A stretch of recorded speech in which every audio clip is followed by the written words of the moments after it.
Welcome to Conversations Live. For more than a decade, we've brought you the best in books, entertainment, celebrity interviews, and current events. When the movers and shakers of the world have something to say to you, they say it to us first. Now celebrating 17 years of broadcasting success, here's your host, Cyrus Webb. And welcome back, everyone, to Conversations Live. I'm your host, Cyrus Webb. Glad you all could join us once again, both for our radio audience and those tuning in online. We're glad you all could be with us as we're kicking off year 17 here at Conversations Live. Really excited about the great things to come. And we have a very special first guest for this year that's joining us today. I was just saying to Michael Cory Davis, it's been 7 years since he was on our program. I don't know if he remembers this or not, but he was actually on the show for Better or Worse on the Oprah Winfrey Network at that time. Michael's been able to do some great things for television, for film, as well as in front of the camera and beyond the camera as well. You guys have probably even seen him in some commercials recently as well. We'll talk to Michael not only about the journey that he's been on, but also a very powerful new project that he has called The Conversation. If you guys have not heard about it, we'll talk to him about that project as well as let you guys know that you can be able to see it for yourself. Michael, hello to you and welcome back to the program, man. Glad to have you. Glad to be here. Thanks for having me. Hey, man, the pleasure's definitely all mine. So we were just talking about a lot has definitely happened for both of us. And as I said, the last time you were on with us, back in 2013, you were appearing on the hit show on the Oprah Winfrey Network for Better or Worse. But people have gotten to know you, Michael, from roles for television and film, as well as commercials, as I mentioned. What has this journey been like for you, Michael, to be able to do what you love as an actor and then to be able to share that experience with all of us? It's been an interesting journey, man. I mean, I think the reality of being an artist is, it's challenging. It's multi-layered. Look, everyone's job is tough. The bus driver, the FedEx driver, whoever, the dentist, the doctor. Everyone's job has its own level of crisis and challenge. But speaking only from a state of being an artist, especially being a black artist, you have these components that we're seeing playing out right now, not enough black writers, not enough representation on television. It's gotten better for us as actors in some ways in front of the camera, but you're still fighting for the right to be able to tell, our stories the way we want without interference. So there's that business component. But I think for me in general, I try to stay above the fray and try to I've always been an artist that's created my own content. So that for me has provided a certain level of confidence and stability in my creative mind, because we as artists get depressed or angry when we're not doing what we're called to do, which is create art, or be a part of that collective or collaborative process. And a lot of artists have their hands out waiting for someone to put an opportunity there. And, in any situation, if you're even, just within us culturally as black people, if you're waiting for people to give you jobs or opportunities, then you can be kind of, you have a puppet master, and then you're also potentially doing things you don't really want to do. So for me as an artist, I've just become more cemented and grounded from when we've talked, and really from when I was 18 and graduated Performing Arts High School and made my first film. I've just become more concrete in that I need to keep going, doing it this way. And when people finally see me on that huge macro level, on that Will Smith, Denzel level, I will know how to, kind of like this woman, Michaela, who has created this show, I May Destroy You, where she's like, hey, I'm not getting rid of the rights to my content. And that's what Nick Cannon is going through right now with his show Wild 'N Out and Viacom firing him. I was just reading an article about it. He's saying, hey, I don't own my content. So for me, Tyler Perry model was one that I had when I was 18 years old. I create my content, I own it. You can license it, and I'm just building and I think that's how a lot of artists need to look at it, and that's what I'm working toward, So I love being an artist. And even the challenges that I've had, make me love being an artist even more, because as I overcome them, just like you overcome anything in life, you learn a lot more about your own personal fortitude. Right. Right. Michael, there's a couple of things you said there I want to go back to. I think one of the interesting things in following your journey over the years, and we've had an opportunity to speak for the radio show, we profiled you in the magazine now 8 years ago, and you're profiled in my book, Power Your Life with the Positive, that came out. But one of the reasons why your conversation stood out to me over the years is because you weren't afraid to take chances. And it's not just in the acting, but also in the activism realm as well. For some people, they feel like, I'm just going to stay in my lane, do my acting thing. I'm not going to speak out. I'm not going to rock the boat. You have not been afraid to speak out on things that matter to you, causes that matter to you. What do you think gave you that ability to not be afraid of what people were going to think of you for supporting what you supported and believing in what you believed in? I think in my growing up as a kid, my family, I was very sensitive, right? So I think you get called a herb enough times by your bigger brother, or you become the black sheep and people make fun of you in the family enough. I used to, we're Jamaican, so at the house parties, everyone would dance to reggae music, and I would play the air guitar, not wind down on the ground like everybody else, Jamaican style. It took me a while to find my rhythm. I used to listen to Pearl Jam and Counting Crows, you know what I mean? So I was a little bit odd to a lot of my family and friends, but it prepared me, I guess, for being the odd man out, and for being criticized and for being not understood in many ways. And it's not, I think for me ultimately, it's not that I'm immune to what people say. Of course, you want people to appreciate your work and understand it, but I also am open-minded enough to understand that not everyone is for you. I thought Barack Obama was an eloquent speaker. A lot of people didn't like Barack Obama and thought that he spoke to them, at them instead of to them and with them, and so everyone, no one is going to be able to make everyone love them or connect with them. So I kind of operate from that standpoint, and then I also too understand that the internet has made things really worse in that people don't even watch your content or don't even listen to the full scope of what it is you're saying, but they form an opinion just based on the caption or just your picture or their mood of the day. And if their mood of the day is to be antagonistic to people that look like you, then you're just going to be on their hit list, and they're going to find your movie on YouTube or your book or wherever it is, and they're going to write a dark comment on it, and they didn't even read it, because that's part of where we are as human beings. And I also understand there is a envy component that people think people have these, I think, really unhealthy views about what it means to be an actor and an artist and a quote-unquote celebrity. I mean, people start putting you in that box. Sometimes they can't wait to see you fall, or they hate you because they automatically assume your life is better because you have X amount of Twitter fans or Instagram followers, or you're making movies, and that's an attachment to a material value that's not true. But so you would just by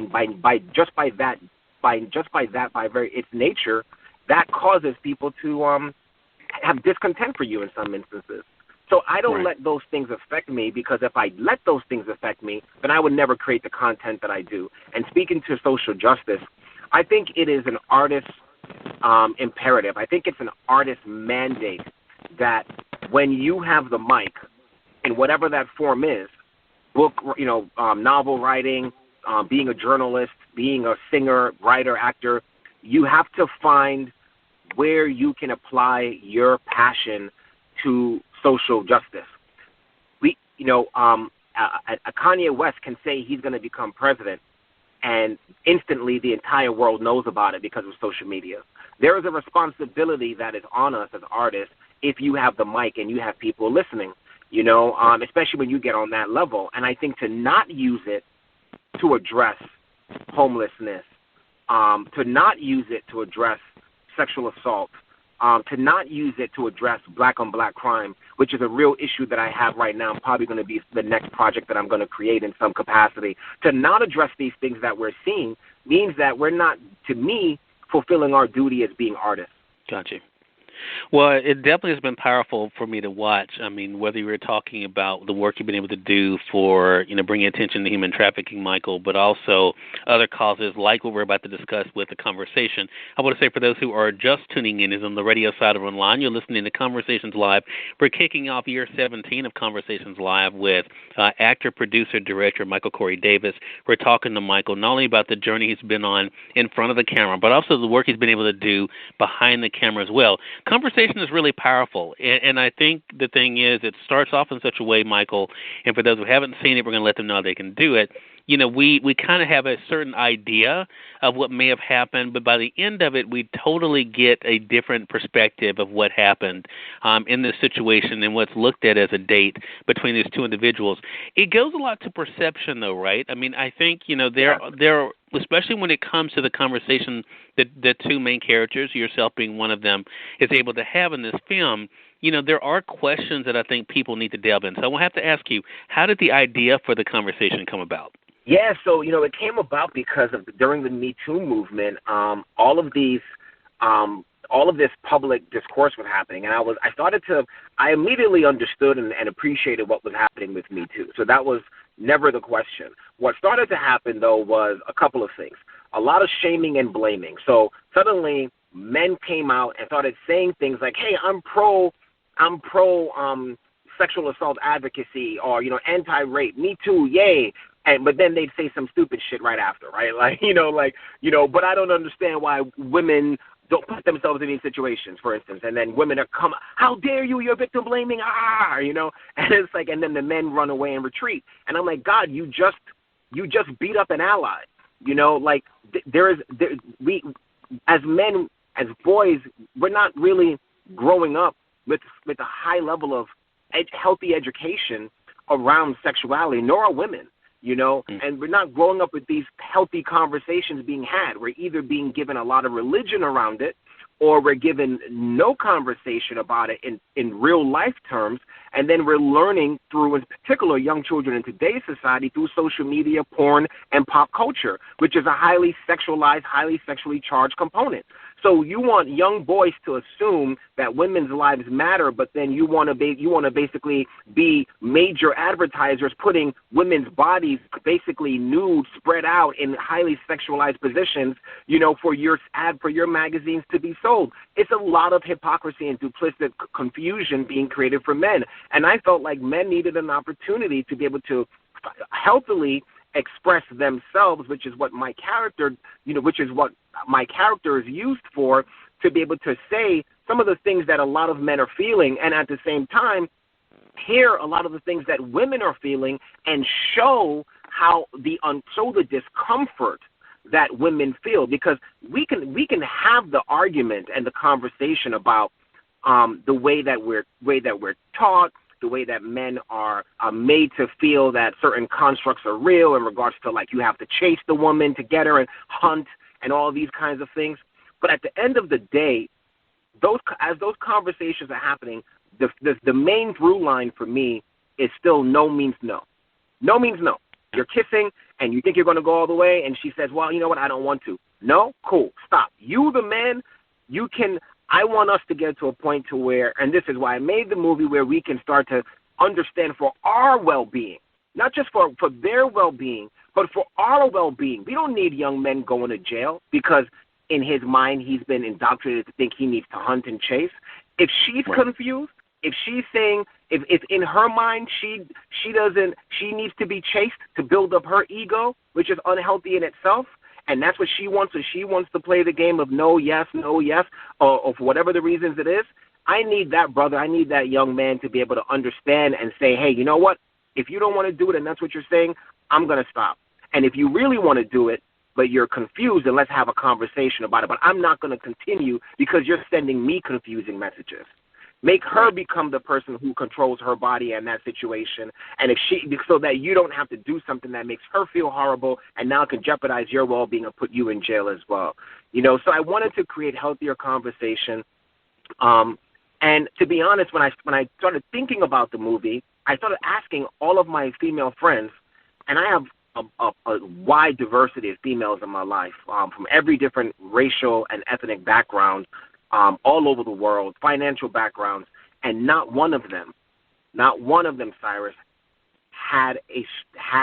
did not have a story similar to the one in the conversation, where they felt scared in a situation on a date. The guy had them in the car. They tried to leave. He got aggressive, but it was a friend of theirs being taken to the airport, and suddenly they're guilted into certain things. And I mean, I've heard crazy stories, from rape to just touching someone's body parts to almost rape. And I said, this is unacceptable.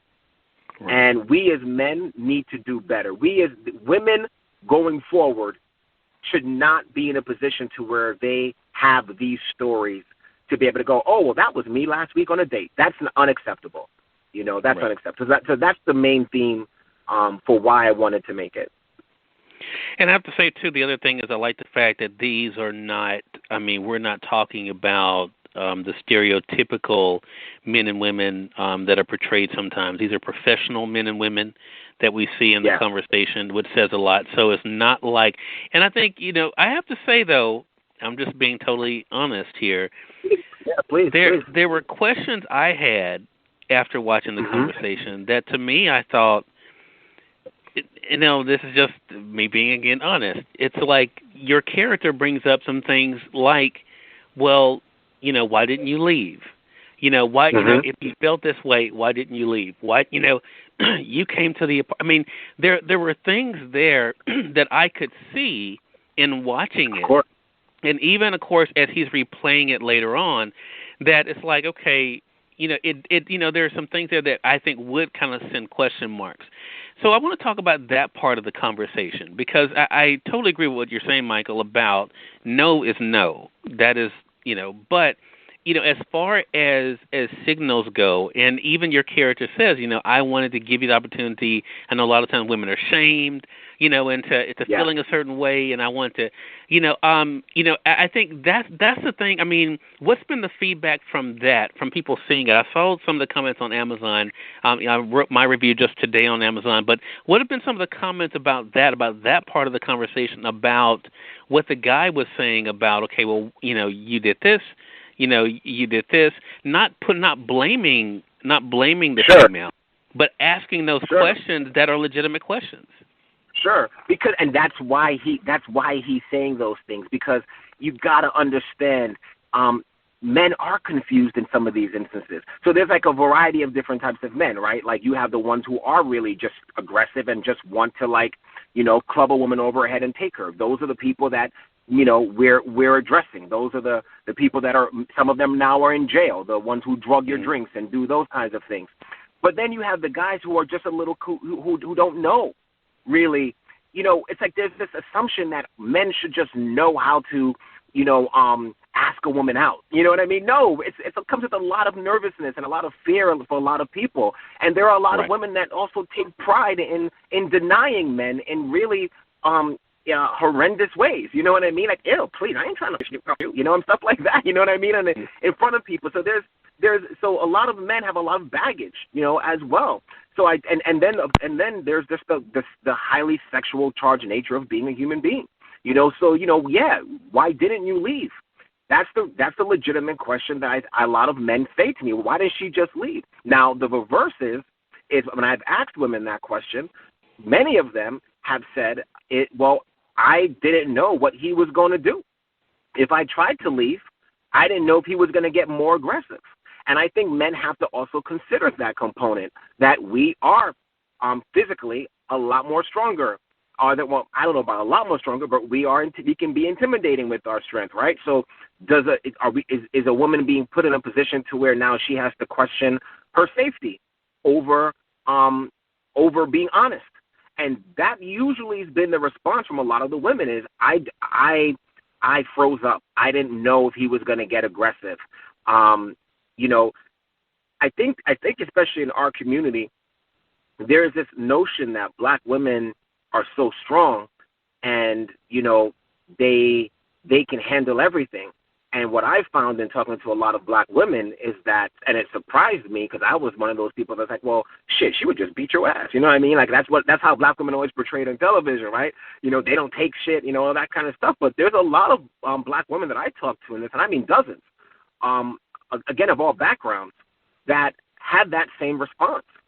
You know, and then there have been memes of black and Hispanic women that pictures of them beaten up in their face, and some of which have dated famous athletes, and the response is this, and the meme caption is, this is what happens when you say no.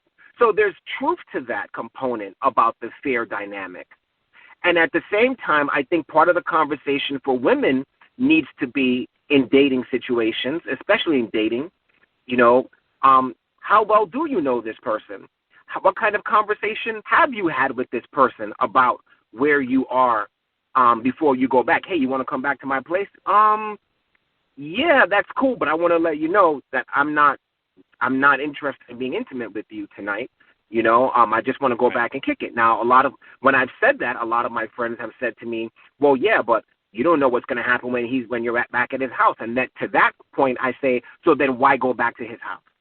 If you don't know that when you say you don't want to be intimate, if you don't know that he's going to respect that, then it's not time for you to go to a private place like his house with that man. You got to feel confident in that person's temperament before you start making decisions about leaving yourself or isolating yourself with men if you know that there's a potential that he can physically overwhelm you and that's your concern. So don't put yourself in that situation. If I had a daughter, that's how I would teach her. That's how I would raise her. Right. You know, and I think just like that, I would that raise again, a man to not. No. I'm sorry. Go ahead, Michael. Well, just like I would raise my son to never put a woman in that position, and just like I would raise my son if he was going to bring a woman back to his house, that he would establish in dialogue, hey, I just want to let you know, though you're coming back, I really do like you. You know, I really do like you, and you know, and I don't, you know, and have that conversation. I've had it when I was, you know, when I was a bachelor. You know, do you want to come back to my place? Sure. And if I start kissing him and messing around, and it's just like, do you want to? And it's just like, well, and then once I get any idea of, you know, hemming and hawing, it's like, okay, cool, we don't have to, you know. And it's because but that's me. I don't get off on forcing someone to want to be with me. I like to, you know, I want to woo you into wanting to be with me. I want to be wanted as well. You know, I think that's a healthy way of operating. You know, we both want each other, you know, not forcing it. But again, some of the ways that men are conditioned is, you know, I mean, look at the way we talk about women. This is all the things that I wanted the movie to discuss. Like, look at how we talk about women, right? Look at how we talk about intimacy. Yo, did you smash that? Like, when did that happen? Did you smash that? Like, when did that word come into our pop culture to where we publicly speak about this that way? We speak about intimacy. We speak about child creation. We speak about two spirits coming together and reaching an enlightened point. You know, when did that have to be relegated and denigrated to smashing it? You know, there's power in words. You know, did you tap that? You know, it's and just the idea of that. Did you tap that? Did you smash that? So she's now instantly an object. So it's these kinds of things that we have to look at and how we're raising and speaking to each other as boys. And it's one thing for locker room talk. It's another thing when locker room talk becomes part of your subconscious and then it attaches itself to the reality of how you operate with women, which is what's occurring in society. And that is being balanced with or that is being increased by what I'm seeing in social media and the ability to access pornography very easily. Because they're just furthering the idea that women are things. Yeah. It's a powerful conversation, which is why we invite our audience to watch the conversation. You all can see it through our friends at Amazon.com, and there are other platforms as well. Michael, let them know how they can be able to join the conversation, to be a part of this, and also to stay connected with you. Yeah, so the movie's website is simple. It's theconversationfilm.com. theconversationfilm.com. And on that website, it'll take you to all of our links. The movie was funded and sponsored by Artists United for Social Justice. So you can find AUSJ_org, O-R-G, at Instagram. And again, all of that information is at theconversationfilm.com. And they can see it on YouTube as well if they're not with Amazon Prime. So theconversationfilm.com is where they can go for all the information. So make sure you guys definitely take advantage of that. Michael, man, congratulations to you. So glad we got a chance to catch back up and to kind of talk about, what is a very important conversation that I know will continue, and looking forward to our next chat together, man. Thank you, Cyrus. Can I say one last thing? Oh, definitely, sure. I just want, as we start to progress forward in our society and we see a lot of things changing, the most important thing is that women and men are not divided during what's coming. What's coming in this world in the very near future, there's going to be a lot of upheaval and turbulence with governments changing, with geopolitical allies and new foes being created, and with climate change. And climate change is going to be the real instigator of a lot of this. There's going to be new places where people are going to have to live because of water shortages and famine and other types of cataclysmic kinds of things. COVID-19 is just the beginning. We cannot have this type of divisive behavior within the community as human species, and in particular within our community as black people. We cannot have it. The black men have to support black women, and black women have to support black men. We got to stop the colorism. We got to stop the gender bias. We got to stop all of this, and we got to start having honest conversations with each other, leading from compassion, compromise, and consideration. We don't have to be right. We don't even have to agree, but we have to at least be willing to hear each other and be compromising on the best way to move forward. That's my 2 cents. Well, look, I appreciate that, man, and we know that you are a person who's all about trying to keep people informed, so I appreciate you sharing that. Again, everyone, Michael Cory Davis has been our guest. Make sure you guys are joining the conversation with theconversationfilm.com. Stay connected with Michael. Help to spread the word for sure. And, Michael, continued blessings and success to you, man. Really appreciate you. Thank you so much, Cyrus. You take care. Have a great rest of your year. Hey, you do the same thing, man. And we thank you, our audience, for tuning in to another great segment of Conversations Live. Until next time, I'm your host, Cyrus Webb, saying, as always, enjoy your day, enjoy your life, enjoy your world. Thank you all for choosing Conversations Live. Let's make it a great one.